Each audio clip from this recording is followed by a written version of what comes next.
I've made it no secret that we've been off to a bit of a turbulent start with the Acolyte. Then they started doing a little bit better, and now we've got episode 7. Well, we're going to find out what Binge Watcher really thinks now, aren't we? Does this flashback episode really give us all the answers that we need? Now, the storyline for episode 7 brings us our second flashback episode, but from the Jedi perspective. We are brought into the understanding of what the truth is behind the past events which brought Osha and Jedi Master Sol together as Master and Padawan. The Jedi are on a mission to uncover the powerful awakening of a vergence that has bred life on a planet that shouldn't have. Masters Sol, Indira, Kalnacca and Palawan Torbin have been instructed by the Jedi Order to embark on this mission. While on the mission, however, they begin to understand that it is not something but someone, and in fact 2 twin girls in Mae and Osha that are the reason behind this vergence in the Force. As this is uncovered, Master Sol cannot help himself but feel a strong connection to Osha, which is the cause for the rising conflict between the Witches of Brendok and the missioned Jedi. With episode 7, the Acolyte is purposefully taking us back into the past to see and uncover what the truth is behind these events that have set a course of action for the series. But what they're doing is giving it from a different angle, being the Jedi. And that's now teeing us up for the final episode of the series with episode 8. Coming next week. Now, we're getting roughly 45 minutes in length for episode 7. Now, I get the purpose for us needing another flashback episode as we're seeing it from the Jedi's perspective, but we do get the clarity of why the Jedi are on Brendok, but is it really enough? Now, this episode is meant to settle things for us by bridging the gap in our understanding. As this is a dedicated episode from the Jedi's perspective, we're supposed to have that mic drop moment, because this is where we are fully integrated into the things that have happened in the past. Now, the Jedi have been sent to Brendok on a special mission to uncover the vergence, which we've seen before with Anakin, and it is fundamentally described as being a concentration of the Force so powerful that it can breed life, based on the midichlorians. Now, the Jedi soon come to realise in this episode that it isn't a what, but a who.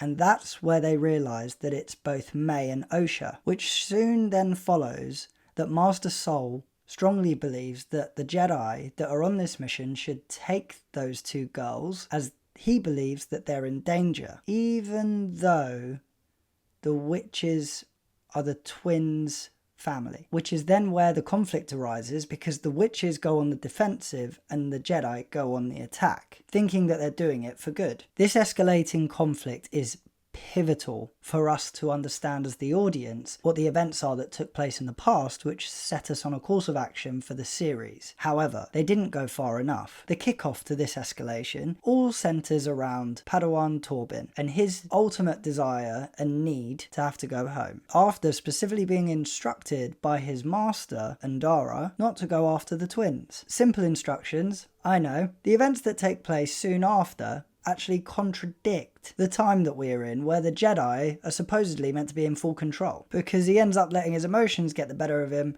and he goes after them anyway. I also can't help but think, instead of having 2 dedicated flashback episodes and both of them being really low quality, they could have either merged the 2 together to be one ultimate flashback episode, or they could have allowed the flashbacking to be integrated throughout all of the episodes of the series, which might have told the story a little bit better and also kept everything to a certain standard. And don't get me wrong, I'm not saying that Disney deciding to do things in this way is necessarily wrong, but what I am saying is if you are going to do something like what they've done, you need to have a solid script, which they clearly haven't. Now, for me, the build up to what this episode was meant to be didn't really feel like it married up with what was delivered. We've had all of this tension building towards this episode from the overarching storyline. For me, we get 2 moments, 2 pivotal moments. One of them being between Sol and Mother Anissa, and the second with Jedi Master Indira and her actions which caused the downfall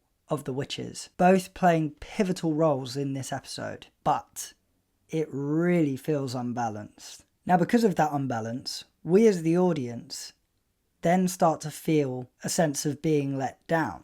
Now, I can't speak for everyone, but for me, and for some of the other reviewers on YouTube that I've listened to, there is a growing sense of being let down. Throughout the storyline, we're constantly wondering what has happened, and we get a glimpse of that in episode 3 with the Witches' dedicated flashback episode. But now with episode 7, when it's meant to be a mic drop episode, from the Jedi's perspective of the story, it just feels like they haven't given us that Luke, I am your father center stage moment. Now, for me, the Jedi portrayal in this episode seemed very inconsistent. The Jedi in this era of Star Wars are the ultimate authority in the galaxy, which has shown to cause heightened egos and arrogance from them.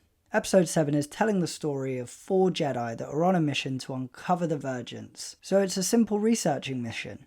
From this, the script has portrayed that they have created their own conflict amongst themselves, which resulted in the conflict between them and the witches. Now, Disney have decided to paint the picture of the Jedi being in complete control to losing complete control without anyone actually threatening them, and the Jedi actually seeking out conflict through unrealistic Jedi behaviours. Secondly, was episode 7 actually needed? We're getting 2 flashback episodes in a series of 8, with the first being from the point of view of the Witches of Brendok, and the second now being from the perspective of the Jedi. Now, there are differences, there's no denying that.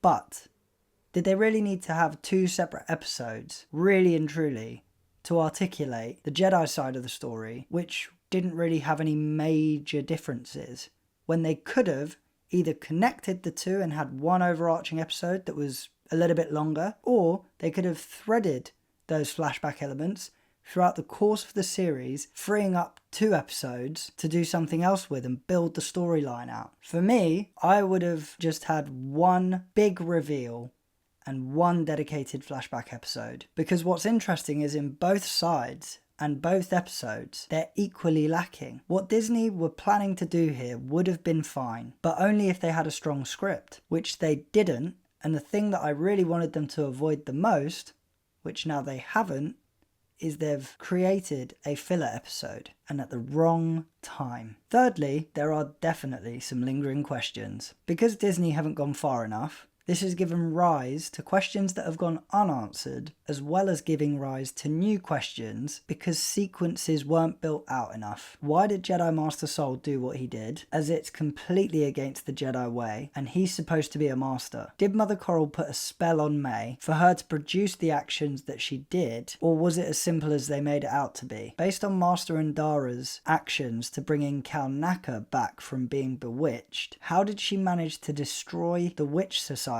from this action? Now, the stars from episode 7 are Lee Jung-jae as Master Sol, Amanda Steinberg as Mae and Osha, Kerry-Ann Moss as Master Indira, and Dean Charles Chapman as Torbin. Now, as always, positive or negative, we need our choices for the ones to watch, and they are Master Sol, Master Indira, Master Kalnacca, Padawan Torbin, Mae, Osha, Mother Anissa, and Mother Coral. Now, who is the one to watch out of the ones to watch? Now, there might have been a longer list of the ones to watch in this episode, but that doesn't mean that the episode overall was a positive one. I really needed to think about the one to watch out of the ones to watch in this episode, because I just didn't think there was enough to go on. No one really stole the show for me. However, the chosen one to watch for me is Jedi Master Sol. This is because he was involved in a specific incident, and for me, this was a bit of a statement from the script, which I'm hoping that there's going to be a bit more of an explanation when we get the season finale in episode 8. Now, we do get to see some depth to do with the revelations around the characters in this episode. Was Master Sol's secret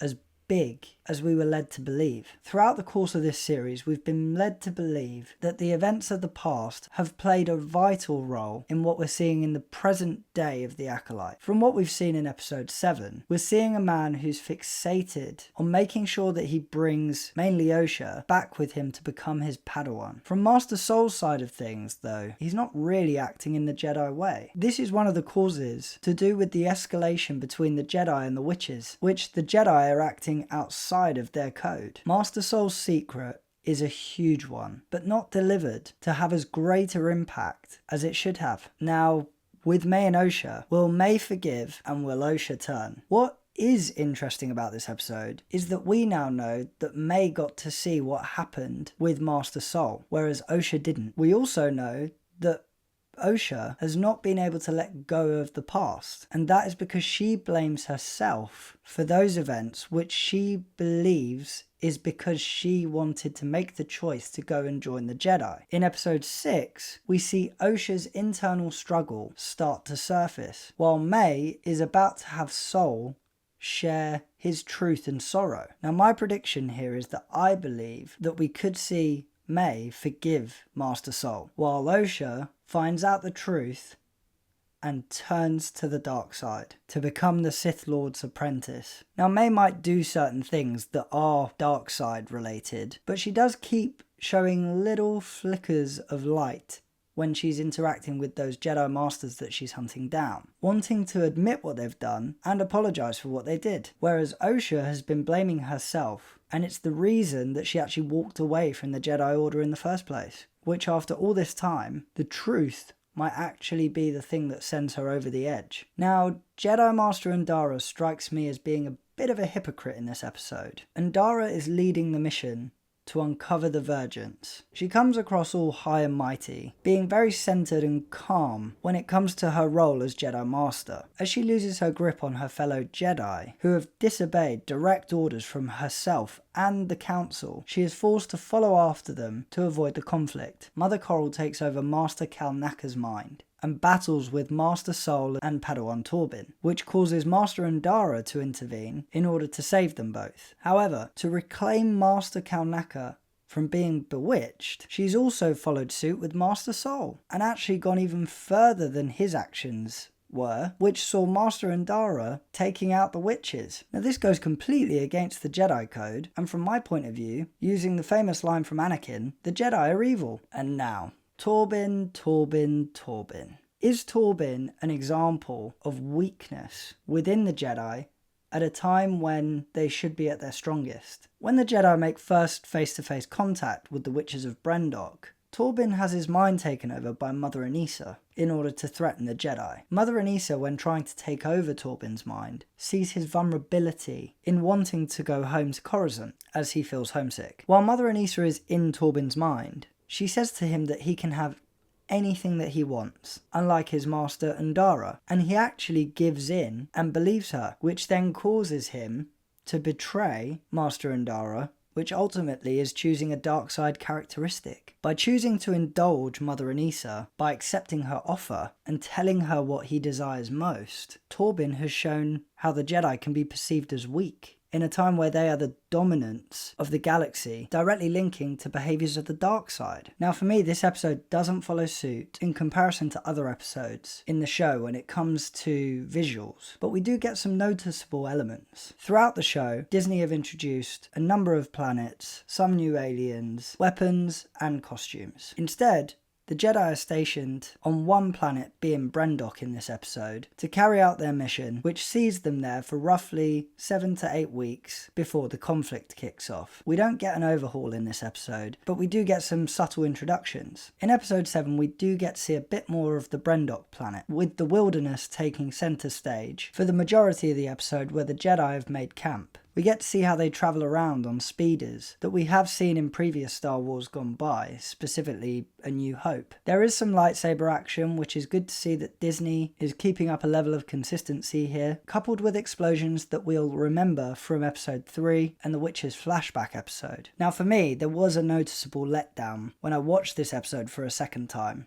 Yes, I watched it for a second time. There is a moment where Master Sol is on his own and comes across Mae and Osha for the first time, but stays hidden. Now, there's a butterfly-looking creature that flies across him in the picture when he's looking at the twins ahead of him. Similar to the Elder Witch of Brendok, having what I can only describe as a Jar Jar Binks moment where it's blatantly obvious that the CGI isn't up to standard, and this was really noticeable. Now, for me, I've really been trying to keep the faith when it comes to this TV show, but I do feel that episode 7 was a letdown in its entertainment value. The Jedi get to tell their side of events that happened in this second flashback. We see a lot of challenging going on amongst the Jedi in this episode, but mainly between Jedi Master Indira and Master Sol. The problem in this episode is that they don't invite the audience to explore the decisions that have been made enough. You have to remember that this wasn't just meant to be a second flashback episode, but in fact, the big reveal from the Jedi's perspective on things. But Disney just didn't go far enough. There seems to be a reoccurring theme that keeps playing out, where the decisions that are made within the episodes of the series are made too easily without building any suspense for us as the audience. Now, for me personally, this has a big impact on keeping me hooked to what I watch if I'm watching something like this, because it keeps me hooked to wanting to see more. And like I said in my previous reviews, I thought they had sorted this out in episode 5 and 6, but here we are back in the same situation. Overall, I found this episode to be a bit of a letdown. Now, it did bring a different perspective when I think about the characters, but I really can't help but think they could have just merged episode 3 and 7 together, which ultimately makes this feel like it's just a filler episode right before the season finale. Now, there is depth through revelation and a thread through each one of our Jedi heroes that is showing qualities from the dark side. When it comes to the visual and cinematographies, we do get to see speeders, lightsabers, and the wilderness of the Brendok planet, but the CGI is yet again another letdown. When it comes to the entertainment, unfortunately it didn't keep me hooked, and it almost felt like I had my hopes up, only to have them dealt a major blow with this episode. I give episode 7 of The Acolyte 1 out of 5 buckets, meaning it's a binge watching flopbuster. If you've been watching the show, what is your prediction for the season finale of The Acolyte? Let me know in the comments below. And as always, don't forget to smash a like if you enjoyed, subscribe to the channel if you're new, and follow us across all social media platforms to stay up to date with the latest content. If you like what you've seen here, and you want to see more, click right here to see more. I'm Matthew, this is Binge Watcher, thanks for binging with me.